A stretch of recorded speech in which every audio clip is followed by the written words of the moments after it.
syarat daguari syartu ibilin ayatana pisanati sadisati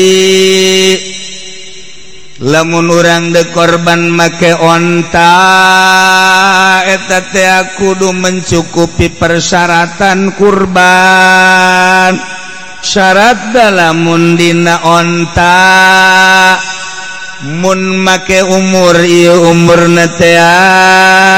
umur 5 memasuki genep tahun 5 ka genep tarak beunang pake korban. Nah, geus teu kudu panjang-panjang dibahas ontana ge eueuh. Aya hiji ge hayang balik deui ka tirisan. Teu kudu liwat ngaji anu bangsa moal dilaksanakeun liwat. Geus eueuh teu baca onta. Sapi kuari sapi aya. Bahkan urang ge hampir kos sapi. Syartu baqarin ayatana izalisati syarat korban make hewan sapi berikut munding teu kaharti munding mah kebo sebeuh sangadenge kebo sapi munding nusah dipakai kurban mencukupi syarat bisa lisati umur 2 tahun masuk ka 3. Jadi berarti geus pol 2 tahun pol kuari asup ka 3. Nah sing hade tah barang namun endek sapi tanyakeun umurnya seberapa tahun ya ke tukang sapina gitu kene ke tukang mundingna ke tukang keboi umur seberapa tahun tukang sapi mah panah yang laku kakarak 1 tahun 1,5 bongus 3 tahun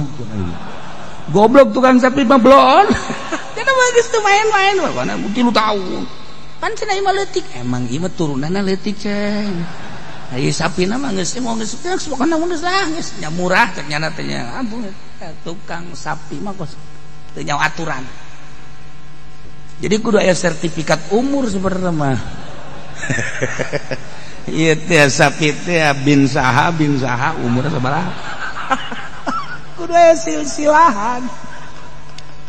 Ya Allah, ya Rabb. Masya Allah. Kitu kene be gunung, be Jawa beda jeung be gembel. Mbe Jawa mah 2 tahun pol asup ka 3. Ya ada beda mbe gembel mah mbe gunung mbe Jawa mbe gunung sarua teh 2 tahun pol masuk ka 3 eta karak sah dipake korban. Tenget-tenget kurang ya gedeng deui pan urang korban siap ngadahar dagingna korban nama endek nama ngan can kaimpleng cek can deui can kaimpleng jadi PHK pan deui aduh nah kalem bae Allah Maha Kawasa. 2 ketilu syartu banin syarat sana korban make embe gembel be Garut gembol sarua urang gembel di Garut gembol beda setik urang gembel sebab nu mantak disebut gembel tilok diurus di urang mah kos gembel di pandian tilok, pandi paraban tilok, leungit marah goblok. Tolol deh. Aku lalu kos kitu teh nya. Ya Allah, ai ngapi milik hayang babanda dilepaskeun teh nya homapal kanu sejen. Di pandian tilok, di paraban tilok baheula mah biasa kan make talancu. disebutna palatok geus patok tadi huma teh plok geus ngana ngider bedi eta mah rada adab keneh ieu penting mah kudu bogana ge dibuka bae kandangna ayo sia kaju malah macaknya didoakeun sing bisa mapal sia tol gembel nanti disebutnya gembel mulai di Cipondo Gondrong Ciledug mun aya embe mapal ka kembangna langsung potong sukuna ngadiprak deui dinya kan ya nu boga neangan oh kambing saya ada di situ kambing mana kambing saya hilang enggak ada satu kayak gak pakai kambingnya yang di dulu teh kun ngadeprak bae kos kieu teh ini kambingnya kan bukan padahal mah heueuh sieun nya bukan kambing saya itu mah padahal heueuh eta nya sebab udah dicarekan kudu boga kembang tuh tadi godrog ribut tungtung nama embe dipencit bae kudu boga kembangnya bener nya teh tuh nu ngaku pan ieu lain itu lain sebab sieun kan ngaku teh sieun dipencit kudu boga kembang kos diuntung bae nya nah di Garut gembol embe gembol umurna teh mun make umur pisaniyati umur 1 tahun memasuki kadua beda nya beda tak umur 1 tahun masuk kadua cara nganyaokeun beanu sapake korban teh 2 rupa nomor kahiji make umur cara tadi nomor kedua make kupak teh bahasa Jawa bahasa urang mah umplak huntuna umplak cak urang pasar kemis huntu cak urang rawa kidang mah untuna kurang haknya nama untuna untuk orang huntu nyalo untuk kurang kurang rawa kidang cabe hejo cabe ejo tidak panas nak beeng aya negara nu kos gitunya negara nu kos gitu aduh aya jadar cabe ejo atuh panas ka beeng aduh aya tah antepkeun lestarikan ulah dieuweuhkeun teh bahasa-bahasa kos kitu teh antep ciri khas ngara kerol di karel nyaruul nyarael weh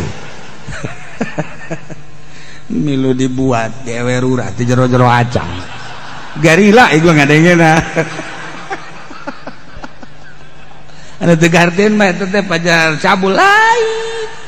milu dibuat di ewe rurah maksud di pamajikan di sawah pamajikan rurah teu jero-jero acan deet sawahna besi aing pajar cabul gusia disurahkeun ku aing ngaranna ngaji hiburan kos itu nah ya embe make 2 okos baleg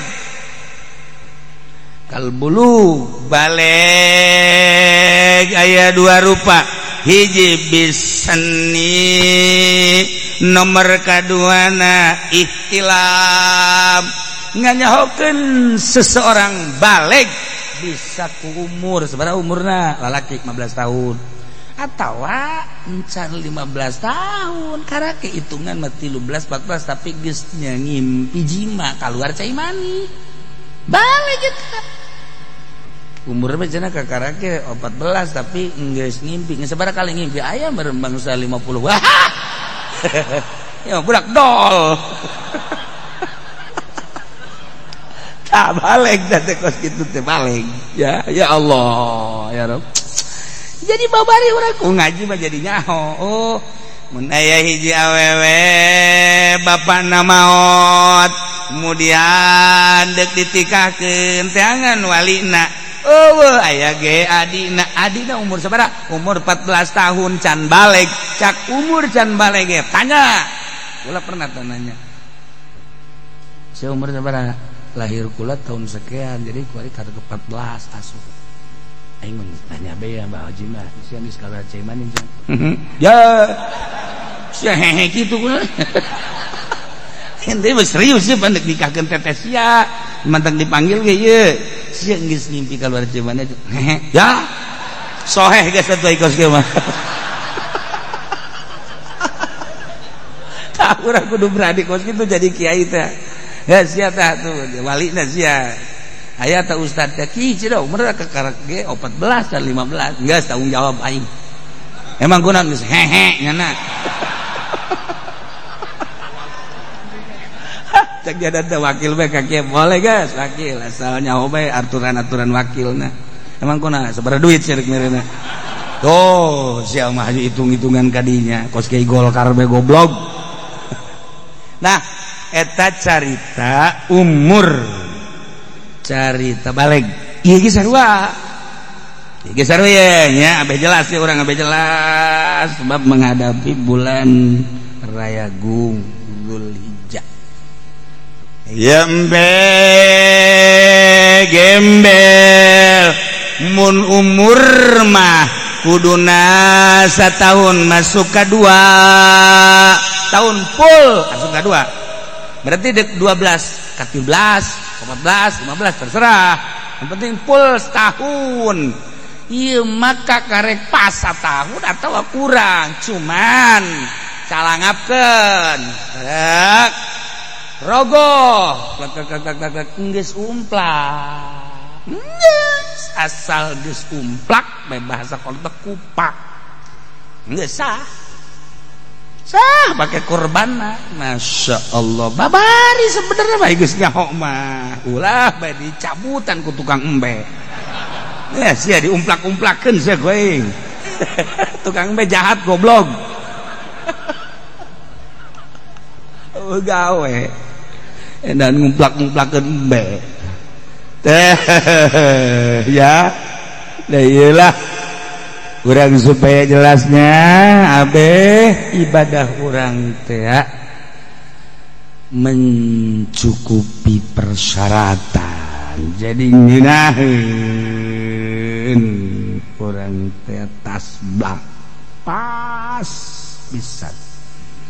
akur jeung aturan Kangjeng Nabi urang Kangjeng Nabi Muhammad sallallahu alaihi wasallam tuh gitu ceritanya Kangjeng Nabi nyaritakeun tentang hewan kurban anu dipake kurban teh ieu menurut umur teh sakumaha tadi atawa nurutkeun kakupakanana sanajan kurang mencukupi umur tapi geus umplak geus kupaksa pake kurban sakitu tak kurban sakitu bae geus